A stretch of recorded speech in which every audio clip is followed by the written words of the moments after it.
Breaking news. NASA has reported that a meteorite is hurtling toward Earth at high speed. If it hits the ocean, it will cause a massive tsunami. Two brothers, Meijin and Xiaoxing, turn off the radio with a laugh. They're so poor they have nothing left to lose. Even their old car broke down right in the middle of the road. At the same time, employees of one of the companies gather near a large yellow bus. They board and set off. Suddenly, the brothers, Meijin and Xiaoxing, start running after the bus. The bus slows to a stop, and our heroes climb on. They drive through the city, chatting about everything under the sun, and then find themselves in the water, for this isn't just any bus, it's a sea bus. Behind the wheel is a cheerful guy named Wang. The boss announces to the passengers that they are going to the annual company party to strengthen team spirit. At that moment, Meijin checks the winning numbers on his recently purchased lottery ticket and realizes he has won the 60 million yuan jackpot. The man screams with joy and runs all over the bus, then grabs the microphone and starts singing cheerful songs. Suddenly, a huge wave appears in front of them. It engulfs not only the bus but also a giant cruise ship sailing nearby. All the passengers put on life jackets and buckle up. But Madzin doesn't have time and flies across the bus. A wave causes the plane to crash and burst into flames. It looks like a collision is about to occur. With incredible effort, the driver manages to turn the bus and find himself literally inside this gigantic wave. The wingtips of the airliner and huge fish swim past the windows, one of which slams its tail right against the bus. Luckily, the windows withstand the impact. The bus, along with the fish, flies through the wave and appears on the ocean surface, but then sinks again. After some time, the bus, along with all its passengers, is washed ashore. Many people are injured, sick of seawater, and confused about where they are. Madzin checks his winning lottery ticket. It's there. People are screaming, crying, and calling for their friends. A storm is raging in the ocean, and a downpour begins. Meijin rescues a girl named Shen Shen, whose leg is stuck between rocks. 30 people survive. They take shelter from the rain under the rocks. Morning breaks. The men realize they're on an island. Several more people join them, including the driver. Luckily, they have a small supply of food. There's no signal on the island, so it's impossible to call rescuers. People believe the huge wave was caused by a fallen meteorite. Everyone panics and fears no one will ever find them. Madzin asks everyone to calm down, but no one listens. Night falls. People shiver from the cold, some pray, others cry. A violent thunderstorm begins, and the screams grow louder. It seems Meijin is the only one who hasn't lost hope of being rescued. Morning arrives, and the people set out to explore the island. They take a canister, hoping to collect drinking water from a stream.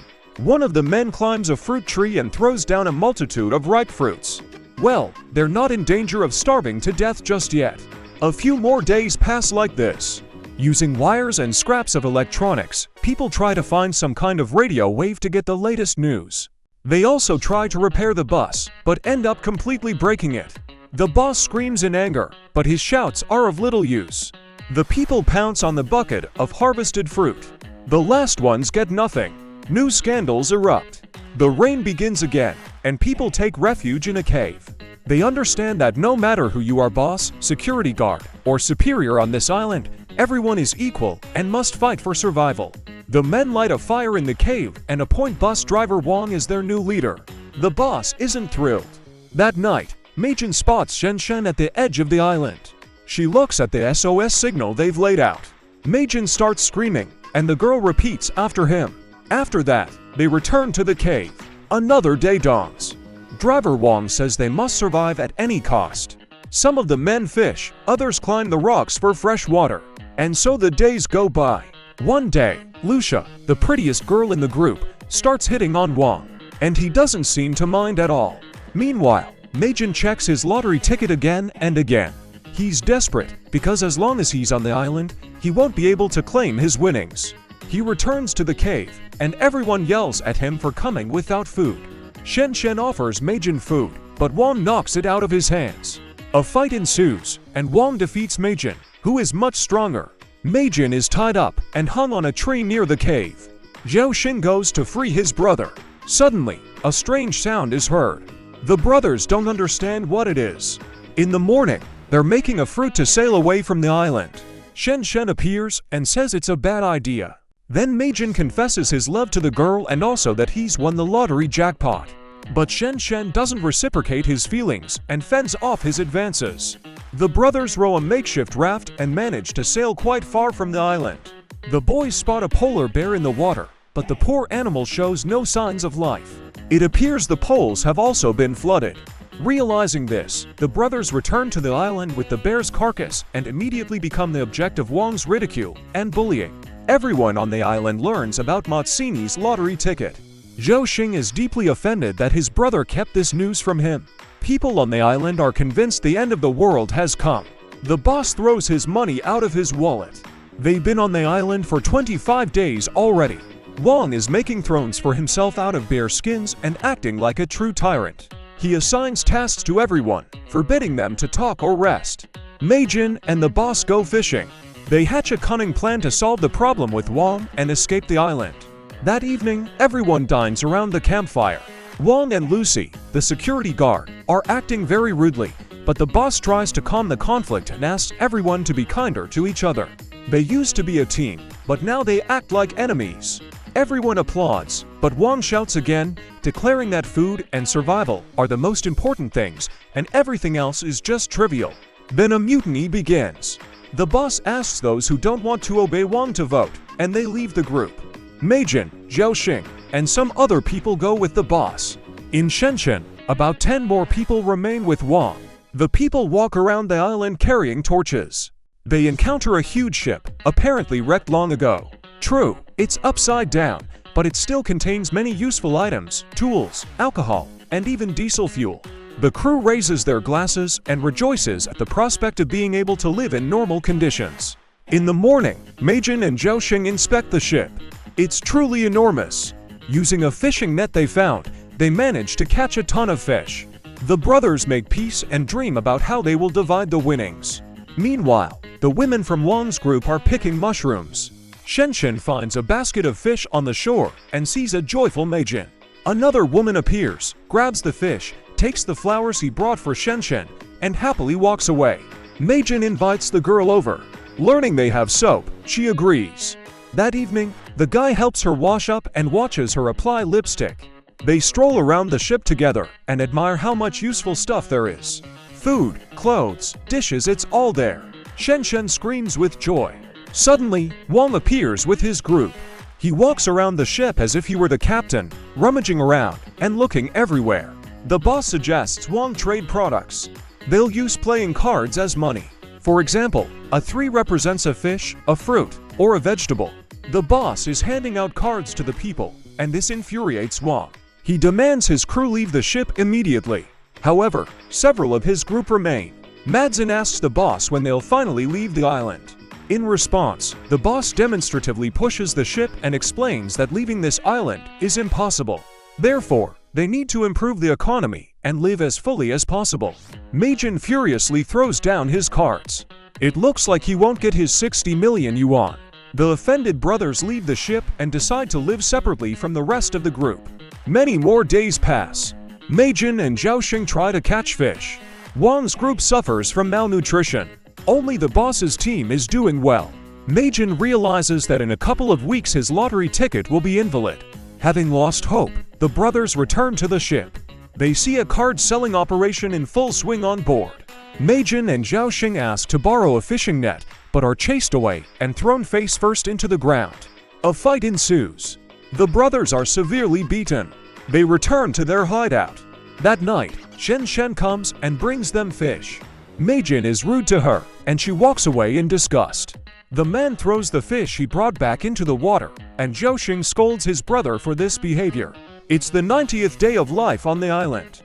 Meijin and Zhou Xing look exhausted and hungry. Suddenly, it starts raining, and live fish fall from the sky. What incredible luck! The entire coastline is literally covered in fish. The brothers are cooking dinner over a fire, with a veritable mountain of live fish lying nearby. They hang it on a tree and laugh that it now looks like a Christmas tree. The brothers return to the ship with a ton of fish and exchange them for playing cards and various items from the ship. They hatch a cunning plan. They want to drive Boss and Wang into even greater conflict. Food supplies are running low. Wang goes to ask boss for a fish. Boss agrees, but only on the condition that in exchange for one fish, they return two. Wang doesn't like this option and starts a fight. A free-for-all battle for the fish ensues. The brothers watch the brawl with delight. It's pure madness. Everyone is fighting, and fish are flying in all directions. Evening falls, but everyone continues to beat each other. A searchlight on the ship turns on and Meijin appears. He says the people are acting like animals and demands they calm down, as the most important thing is to escape the island. The people feel hope again and support Madzin with loud cries. They want to find more land. Having made peace, they cook dinner together. They treat everyone, even the hooligan Wang. Now absolutely everyone lives on the ship. Shen Shen looks at Meijin with gratitude. People are busy with repairs. Madzin even manages to fix one of the cell phones. Many cry with joy after seeing photos and videos of their loved ones. Repair work on the ship is in full swing. People are sewing clothes from a huge slab of striped fabric, jumping rope, repairing the turbines, and finally, electricity is back on the ship. In celebration, everyone throws a fun disco with lively dancing. Meijin and Xiaoxing feel like they're the masters of the entire world. They throw down playing cards, and people catch them with delight. Meijin leaps into the crowd and is carried around like a king. A romance begins between them and Shen Shen.